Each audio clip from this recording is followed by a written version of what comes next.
한 주간 잘 지내셨습니까? 우리 성도님들 얼굴이 환하게 보입니다. 교회도 밝고 또 우리 성도님들의 마음도 밝아서 오늘 예배 가운데 성령님이 함께 하시는 예배가 되게 하셔서 오늘 하나님과 함께 기쁜 예배가 올려지는 이 시간이 되었으면 좋겠습니다. 어느 날 기도를 하는데 하나님이 마음에 그런 마음을 주시는 거예요.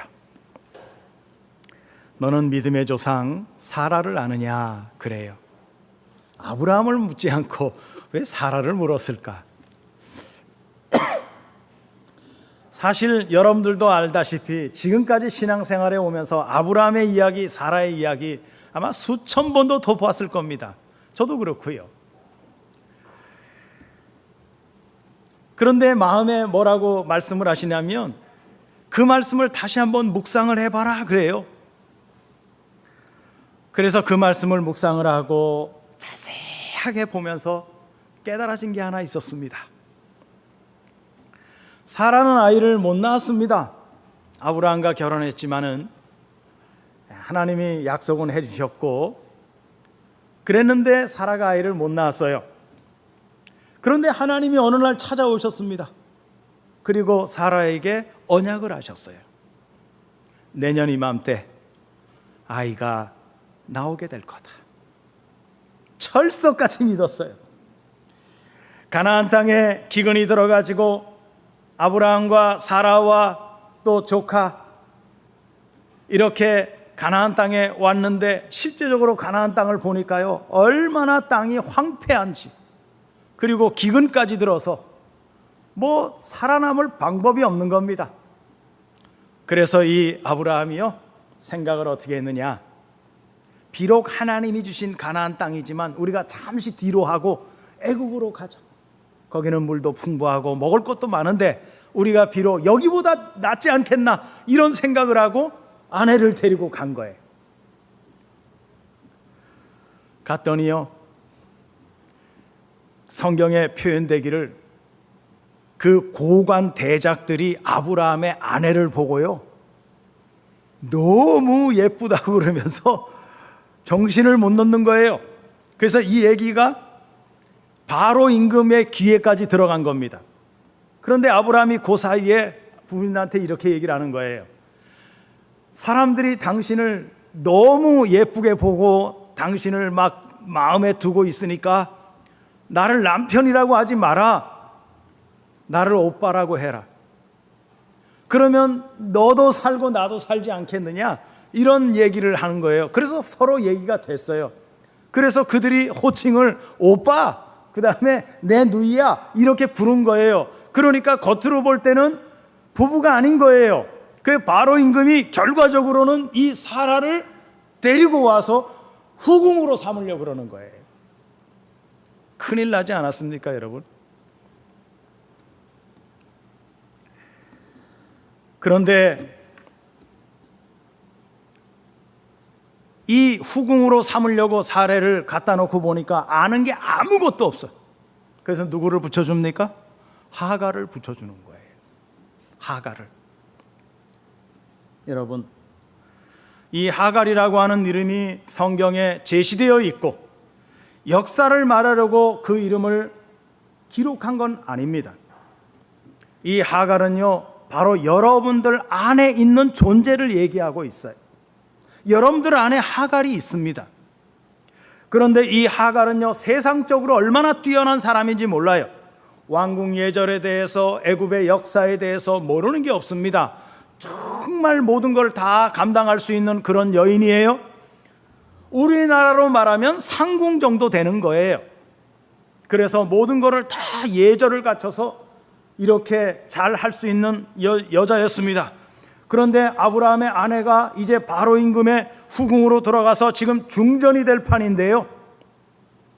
이 아내는요 아무것도 몰라요. 애굽에 대해서 아무것도 몰라요. 그렇기 때문에 이제 궁궐의 예절이라든지 법도라든지 아무것도 모르다 보니까 이 하갈이라고 하는 여자를 붙여준 거예요.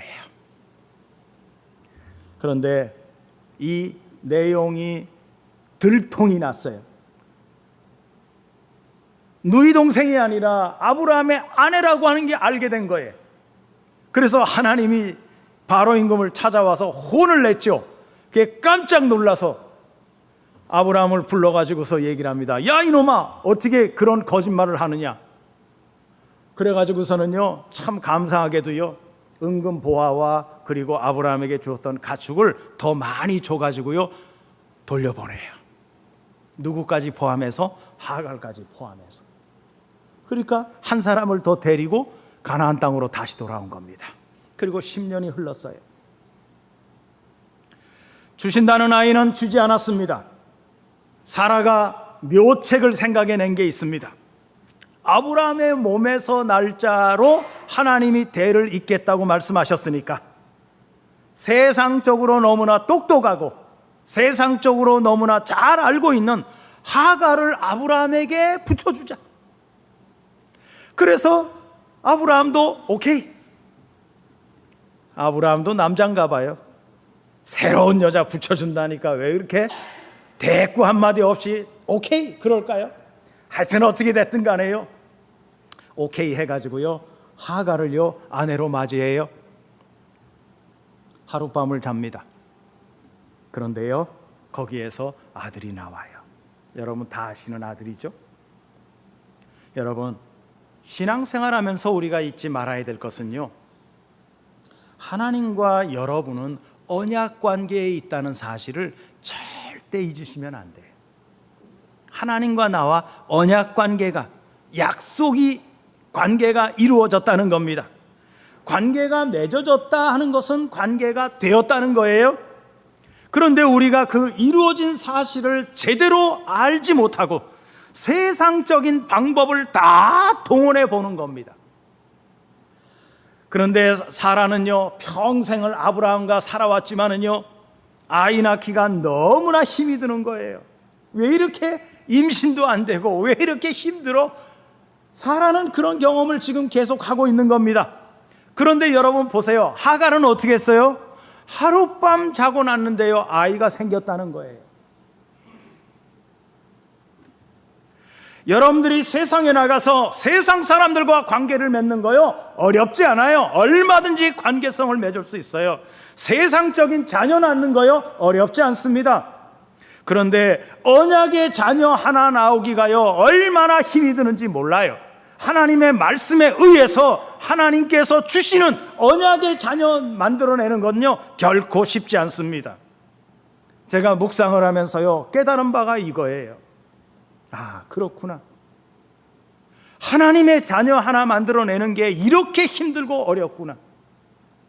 요즘에 최신의 전투기가 나왔죠. 대한민국이 기술이 많이 발전해서 전투기를 만들었습니다. KF-21이라고 하는 전투기예요.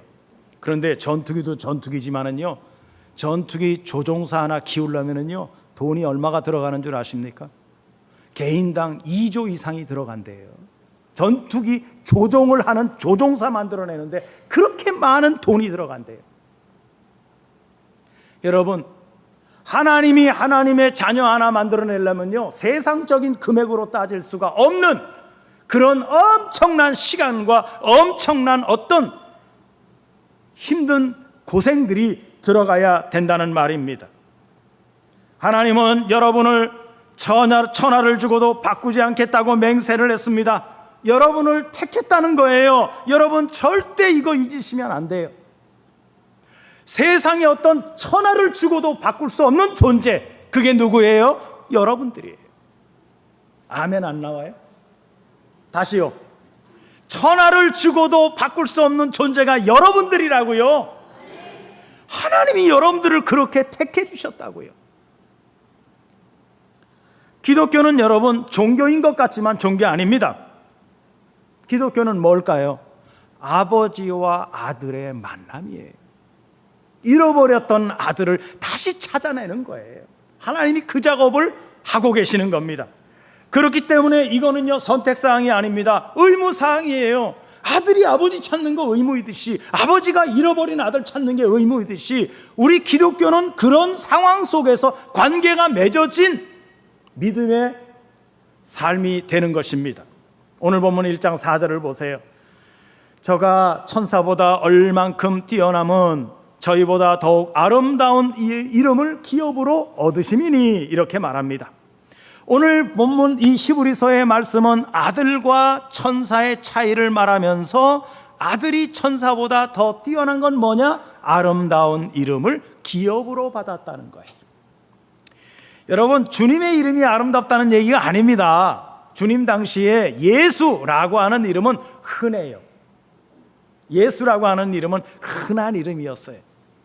여러분, 우리 어린이들 국어책에 지금도 있는지 모르겠지만은요, 철수야 영이야 나오잖아요. 우리 교회 집사님도 철수 이름을 가진 집사님도 계시지만 너무나 흔한 이름이에요. 예수라고 하는 이름이요, 그렇게 특별한 이름 아닙니다.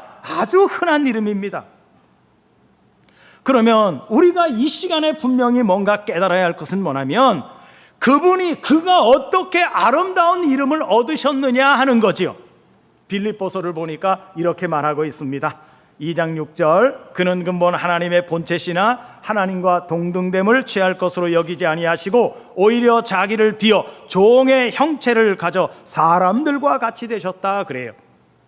첫째는 하나님이 자기 형체를 버리고 인간의 몸을 입고 이 세상에 오셨다는 거예요. 즉 낮아지셨다는 거예요. 신학적으로 보면 성육신 하셨다고 말하고 있는 겁니다. 두 번째, 자기를 낮춰서 어디까지 가셨어요? 십자가까지 가셔서 낮추셨다는 거죠. 8절을 보면 사람의 모양으로 나타나셨음에 자기를 낮추시고 죽기까지 복종하셨으니 곧 십자가의 죽으심이라. 그리고 세 번째로는 부활하시고 승천해서 하나님 우편에 영원히 앉아 계시는 분으로 계신다고 하는 겁니다. 이 세 가지 전체를 통해서 그분이 모든 이름 위에 아름다운 이름을 기업으로 얻었다는 것입니다. 여러분, 하나님이 사람의 몸을 입었다는 게 뭐가 그렇게 중요한 걸까요? 여러분 어떻게 생각하세요? 하나님이 사람의 몸을 입고 오셨다는 게 뭐 그렇게 중요한 걸까요? 저는 이 한마디에요, 제 목회 생활을 걸고 있는 겁니다. 하나님이 인간의 몸을 입고 오셨다. 하나님은 거룩하신 분이고요, 하나님은 영이신 분이십니다. 우리 사람은 육체를 가지고 있어요. 육체를 가졌다는 것은 피조물이라는 말이고요, 만들어진 존재라는 겁니다. 영원한 게 아니에요. 제한적이에요. 더러운 것이에요. 추한 것이에요. 망하는 것입니다. 그리고 이 육체는 물질 세계에 속한 것입니다. 그런데 영원하시고 거룩하신 하나님이 사람의 옷을 입고 이 세상에 오셨다는 거예요. 상상이 됩니까, 여러분? 상상이 돼요? 그럴 수 있지. 아니요. 이건 상상 초월하는 내용인 거예요. 만약 여러분이 원시사회, 문명도 하나도 없고 그냥 돌도끼 하나 들고 그런 상황으로 여러분들이 들어갔다고 생각해 보세요. 잠자리가 없어가지고 땅바닥에다가 풀을 깔아놓고 거기서 자야 되고 가슴을 다 드러내놓고 그저 부끄러움만 겨우 가릴 수 있고 그런 상황으로 여러분들이 들어가서 살게 한다면 사시겠습니까? 여러분 어때요? 저 같으면 못 살 것 같아요. 그런데 하나님은 그 정도가 아니라 창조주 하나님이 뭐가 됐다는 거예요? 피조물이 되셨다는 거예요. 다시 말하면 하나님이 버러지가 되었다는 거죠. 이사야서에 보니까 하나님이 야곱을 이렇게 말해요. 버러지 같은 야곱아, 벌레 같은 야곱아 그러잖아요. 하나님이 그렇게 됐다는 거예요. 누구 때문에? 온 천하를 주고도 바꾸지 않을 여러분들 때문에. 따라하세요. 나 때문에. 이렇게 하세요. 나 때문에. 손이 없어요? 해보세요. 나 때문에. 참 힘들지요, 이 손을 넣는 게. 그죠? 예. 나 때문에 그분이 피조물의 옷을 입고 오셨다는 거예요. 여러분, 각자 한 사람 때문에 이제는 형체가 바뀌고 가치가 바뀌고 존귀함이 바뀌어 버렸다는 거예요. 하나님은 그렇게 하실 필요가 없는데 왜 그렇게 하셨을까요? 왜 그분이 도대체 어떤 마음을 가지시고 그렇게 하셨을까요? 무슨 꿍꿍이가 있는 거 아니야? 자기 영광 자기 그대로 누리면 됩니다. 왜? 하나님은 자족하시는 분이니까요. 이해를 돕기 위해서 예를 하나 들어볼게요. 제가 돈이 많아졌어. 정말 평생을 쓰고도 남을 만큼 돈을 가지고 있어요. 그럼 뭐 하겠어요? 좋은 집 사겠죠. 좋은 자동차 사겠죠. 그 다음에 음식은 날마다 좋은 레스토랑에 가가지고요, 오마카세를 아마 먹고 그럴 겁니다. 왜? 돈이 많으니까.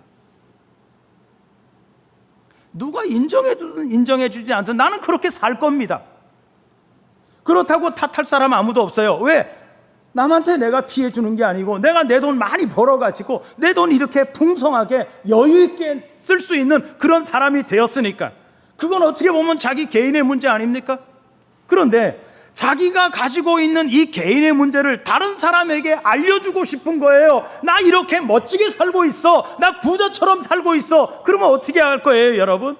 내 삶으로 그를 끌어들여야 되겠죠. 여러분들 중에 누군가를 내가 택해서 나하고 한번 한 달만 같이 살아봅시다. 내가 얼마나 멋있게 살고 있는지. 그래서 우리 집으로 초대해가지고 그 삶을 누리게 하고, 그 다음에 좋은 요리사를 월급 주면서 데리고 있으면서 아침도 해먹이고 정신도 해먹이고 저녁도 해먹이고요. 그리고 또 날이 되면, 어떤 날이 되면 야, 오늘 주말이니까 좋은 레스토랑에 가. 내가 매일 가는 레스토랑이야. 거기 가서 마음대로 먹고 싶은 대로 먹어. 여러분 얼마나 기분이 좋아요. 그리고 집에만 있습니까? 좋은 차에 태워가지고요, 가고 싶은 거 다 가보고 그래요. 그러면서 내가 그러는 거죠. 어때? 내 삶 어때? 좋아 나빠? 야, 부러워. 나도 이렇게 살고 싶어. 그러지 않겠어요, 여러분?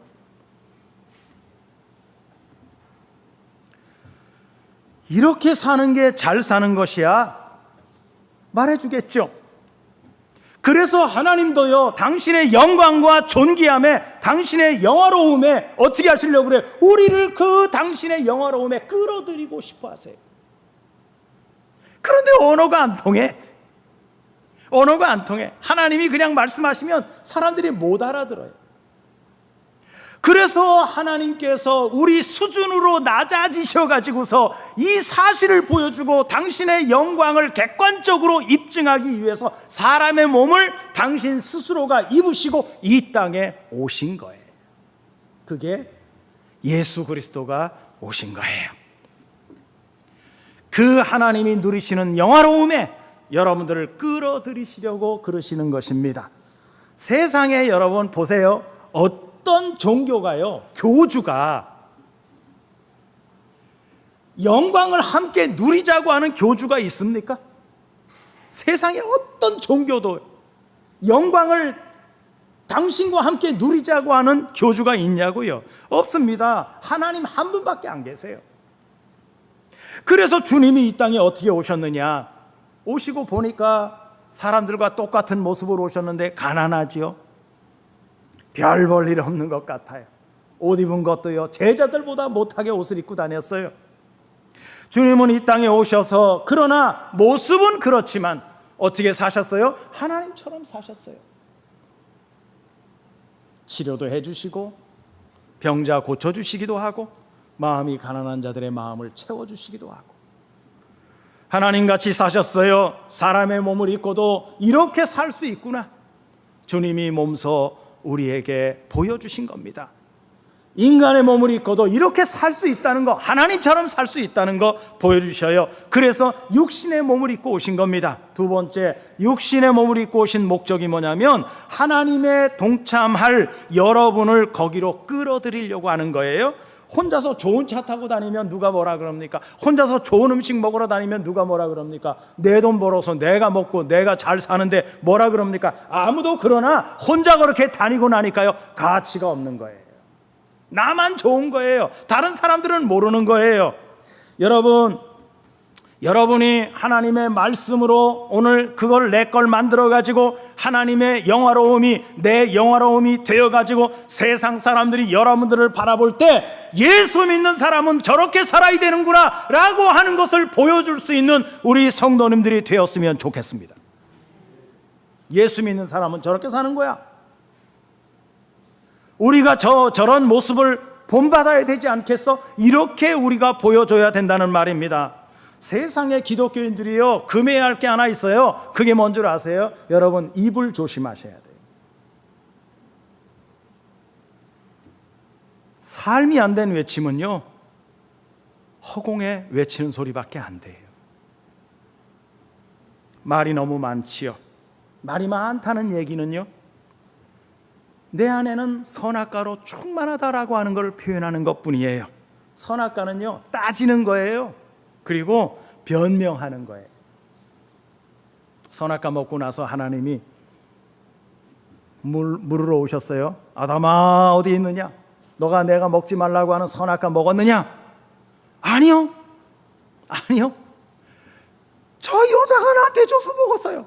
선악과 먹고 나니까 이렇게 변명하는 거예요. 여자한테 또 물었어요. 저 뱀이 나한테 유혹해가지고 내가 넘어간 거라고.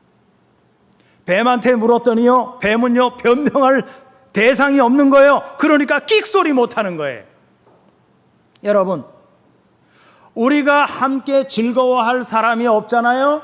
우리가 가지고 있는 가치는요 아무 소용이 없습니다. 하나님도 혼자서 그거를 누리면은요 가치가 없는 거예요. 우리와 함께 누릴 때 하나님도 거기에 기쁨을 누리고요, 우리도 가치를 갖게 되는 것입니다. 그래서 하나님은 우리를 하나님의 당신의 영광에 끌어들이려고 하시는 거예요. 그래야만 하나님의 영광이 더 빛날 것이니까요. 그래서 먼저는 육신을 입고 찾아오십니다. 우리를 찾아오시면 우리를 여러분 데리고 가야 되죠. 어디로 데리고 가느냐? 그분의 영광 안으로 데리고 가려고 하는 겁니다. 천국은, 그래서 제가 늘 말씀드리지만 죽어서 가는 거 아니에요. 이 땅에서 하나님 말씀의 영광 속에 우리가 들어가는 게 우리가 천국에서 삶이 되는 거고요. 그래서 성경에서 부활이라고 하는 이 단어는요 항상 현재 동사를 얘기해요. 지금 부활이야, 지금 거듭남이야, 지금 천국이야, 이걸 이루라는 거예요. 죽어서 여러분 어떻게 가겠어요? 가면 어떻게 하겠어요? 천국 가면은 그냥 뭐 맨날 나 편한 대로 뭐 하고 그럴 것 같아요? 천국 그런 곳 아닙니다, 여러분. 하나님과 동역해야 되고요, 하나님과 열심히 삶을 살아가야 돼요. 상상도 못할 겁니다. 무릉도원이 아니에요. 그래서 오늘 사람의 몸을 입고 오신 것으로 끝나는 게 아니라 그분이 자기를 낮춰서 십자가까지 지셨습니다. 주님이 왜 십자가에 돌아가셔야 될까요? 이유를 아십니까, 여러분? 주님이 왜 십자가를 지셔야 돼요? 왜 주님이 십자가를 지셔야 돼요? 죄도 없으신 분이. 왜 그래요? 우리를 구원할 방법의 유일한 방법이 십자가밖에 없기 때문에 십자가 지시는 거예요. 믿습니까? 다른 방법 없습니다. 다른 방법으로 구원 얻을 방법이 없어요. 율법의 요구가 그거였고요, 하나님은 그 율법의 요구에 맞게끔 당신의 아들, 죄 없는 모습으로 인간의 몸을 입게 하셔서 이 땅에 보내주신 거예요. 그래서 주님이 십자가 지시는 거예요. 주님인들 십자가 지는 거 좋아했겠어요? 여러분, 기도하면서 어떻게 합니까? 아버지요, 이 잔을 나에게서 할 수만 있으면 옮겨주십시오. 하나님 뭐라 그래요? 방법이 없어. 방법은 이것밖에 없어. 그래서 져야 되는 거야. 그래서 주님이 어떻게 합니까? 순종하시잖아요. 왜? 방법이 그것밖에 없으니까요. 율법의 요구가 그겁니다. 죄 없는 자가 와서 우리의 죄를 사하라는 거예요. 그런데 인간 가운데는 죄 없는 자가 있습니까? 로마서에 뭐라 그럽니까? 의인은 없나니 하나도 없다 그러잖아요. 그러면 누가 와야 돼요? 죄 없는 자가 와야 돼요. 그래서 범죄한 우리의 상태로는 하나님의 영광을 누릴 수도 없고 참여할 수도 없으니까 십자가로 가시는 겁니다. 창세기를 보면요, 아담과 하와가 선악과 따먹고 쫓겨났어요. 이때 하나님이 그들을 쫓아내주셔서 뭐라 그러느냐, 저희가 다시 와가지고 생명과 따먹을까? 안 되겠다 생각해가지고 막아놓으신 거예요. 무슨 말이냐면, 범죄한 상태에서 선악과를 먹잖아요. 그러면 인간이 어떻게 되느냐? 괴물이 되는 거예요. 괴물이 되는 거예요. 범죄한 상태에서 선악과 먹으면 한마디로 돌이킬 수 없는 사람이 됩니다. 그러면 율법에서 우리의 율법을 지킴으로 구약시대의 사람들은요, 또 예수님 당시에 서기관 바리새인 이러한 사람들은요, 우리가 율법을 지킴으로 의롭게 된다, 율법을 지켜서 구원받겠다고 하는 사람들은 어떻게 해야 되느냐? 예수님 올 때까지 기다려야 되는 거예요. 그래서 구원의 외침은 뭡니까? 구약의 외침은 뭡니까? 죄 없는 자가 오라는 거예요. 죄 없는 자가 오라는 거예요. 그래서 하나님이 죄 없는 예수를 보내신 겁니다. 외형은 우리와 똑같아요. 주님의 모습이나 우리의 모습이나 똑같아요. 그러나 그분 속은 어때요? 죄가 없습니다. 우리는 죄가 있었지만 그분은 죄가 없습니다. 에덴 동산에서 쫓아낸 다음에 하나님이 문을 열어놓으시고 저놈의 자식이 언제 돌아오나, 이게 탕자 비유 아니겠어요? 누가복음 15장에 아무리 기다려도요, 탕자 돌아오지 않아요. 곰곰이 생각해 보니까 하나님이 실수를 하신 게 있어요. 그건 뭐냐면, 인간들에게 율법을 줘가지고 율법을 지키라고 했더니 인간들 스스로는요, 도저히 율법을 지킬 만한 능력이 없는 거예요. 그래서 그들을 보내놓고 그들을 구원하시기 위해서 그분이 오시고요, 모든 인류를 구원하기 위해서 어디로 오느냐? 어디로 우리를 끌고 가느냐? 십자가로 끌고 가시는 거예요. 주님도 십자가 지셨지만 우리도 십자가 져야 돼요. 주님이 내 십자가 대신 져주신다고요? 아니요. 주님이 이렇게 분명하게 말합니다. 누구든지 나를 따라오려거든 자기가 자기 십자가를 지고 나를 따라와라 그래요. 나는 내 십자가가 따로 있고 오늘 우리 주님을 따르고자 하는 여러분들의 십자가가 따로 있다는 거예요. 그거 지고 오라는 거예요. 십자가에서 뭐 하려고요? 우리 죽이시려고 그러는 거예요. 뭐를요? 여러분들 속에 있는 여러분들의 옛사람이에요. 첫사람 아담에 가지고 있었던 성품, 그것을, 그 에고를, 여러분들 속에 있는 그거를 십자가에 못 박고 나를 따라오라고 말씀하시는 거예요. 여러분, 이 시간부터 날마다 십자가에서 죽는 사건이 일어나기를 바랍니다. 날마다 그 위에서 또한 부활 사건이 일어나기를 바랍니다. 신앙은 입으로 하는 게 아니라 그랬어요. 뭘로 하라는 거예요? 삶으로 하라는 거예요. 그래서 신앙생활 그러잖아요. 이 말을 바꾸면은요, 생활신앙. 신앙이 생활이 돼야 되고요, 생활이 신앙이 돼야 돼요. 이게 신앙생활 하는 거예요. 세 번째, 부활하시고 승천해서 하나님 우편 보좌에 앉으셨다 그럽니다. 이 말이 무슨 말이냐 하면은요, 태초에 가지고 계셨던 당신의 영광을 회복했다는 얘기입니다. 부활하셔가지고 다시 회복했다는 거예요. 그러니까 하늘에 있다고 하는 것은요, 과거에는요, 하나님 그리고 삼위일체 그분들만 하늘에 계셨었어요. 그런데 계시록을 보니까요, 하늘이 열려서 쫙 이 계시된 것을 보니까요, 하나님의 보좌가 가운데 있고요, 그 옆에 네 생물이 있고요, 또 그 옆에 24장로가 있고요, 그 다음에 14만 4천의 성도가 있고요, 그리고 흰옷 입은 사람들이 모여 있는 게 계시가 돼가지고 다 보이는 거예요. 누군 줄 아세요? 여러분들입니다. 여러분들이 거기에 속한 사람들입니다. 땅에 속한 사람들은 땅의 염려 때문에 하늘의 영광을 누리지 못합니다.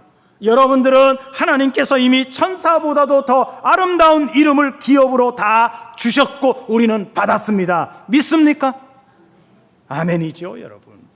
우리에게 다 기업으로 주셨어요. 하나님께서 받은 이 아름다운 이름은 이 땅에 살면서 더욱 빛이 나게 되어 있습니다. 어둠 가운데서 등대의 불빛을 보고 어둠이 찾아오게 되는 것처럼 오늘 세상에 속한 이들이 아무리 그들이 세상에서 앞서가고 그들이 세상에서 높임을 받는 사람들이라 할지라도 여러분, 세상에 돈 많은 사람 치고요, 명예 많은 사람 치고요, 불안하지 않은 사람이 없다 그래요.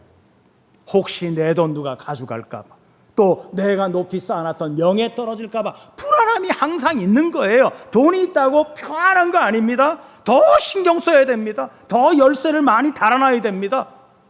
뭐가 없어서 그럴까요? 있어야 할 게 없어서 그러는 거예요.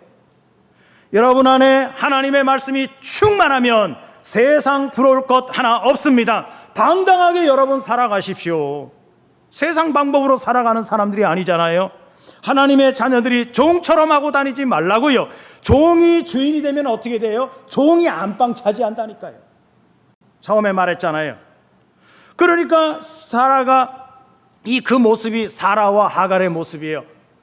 사라는 아이가 없고 하갈은 단번에 아이를 얻었는데, 그런데 이젠 사라가 안방 차지를 한 거 아니죠. 하갈이 안방 차지를 한 거예요.